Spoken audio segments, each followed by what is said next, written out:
Well, the Queens is always a phenomenal tournament. I mean, everybody wants it on its resume. I was lucky enough to win it in 2001. So I know how prestigious it is. I know how wonderful it is to win it, especially when you have the USBC behind the tournament. I mean, it's just a feather in your cap. Doing pretty good. I made the cut till tomorrow. Bowled really well today. The first day I struggled a little bit with carry, but I do think some of that was a little physical. But I've been working really hard on changing my game up a little bit with some different pitches and throwing the ball a little bit differently.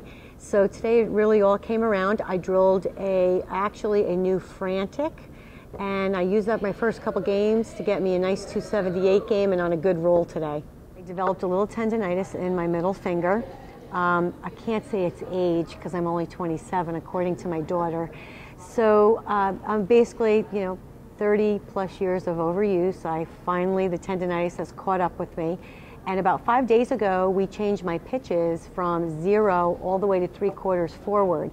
So the big difference for me is I've always been a little bit of a grabber, a squeezer with my fingers, a little bit with my thumb. And now I've gone to this different feel of being a lot cleaner out of it and not grabbing it so much. And actually, it's relieved the pressure, which is fantastic. I'll take probably a week off after the Queens, but honestly, I think it's definitely the direction I need to go. So it really teaches you that no matter what level bowl you are, you always got to maintain what's good physically for your hand, your arm, anything. Just always make sure your equipment fits, and you got to change with the times.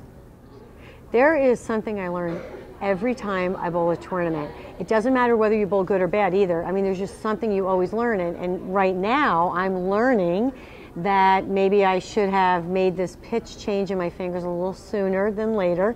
But it's definitely given me a feel and a look on the lane that I think will eventually make me even more competitive when I get to 100% feeling comfortable with it. Because, whether we like to admit it or not, I mean, bowlers are getting better, especially these women, these collegiate bowlers. I mean, they're fantastic, and they're bowling a lot, and they're bowling on a lot of different conditions, which years ago they didn't. So they've caught up.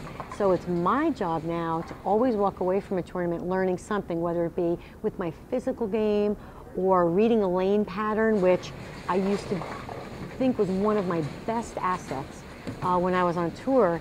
And the thing is, I've kind of lost that little edge on reading patterns because I don't bowl on them as much. So I really take it to heart when I am bowling, paying attention to what I'm seeing on the lane, the transition, and hopefully take that to the next tournament.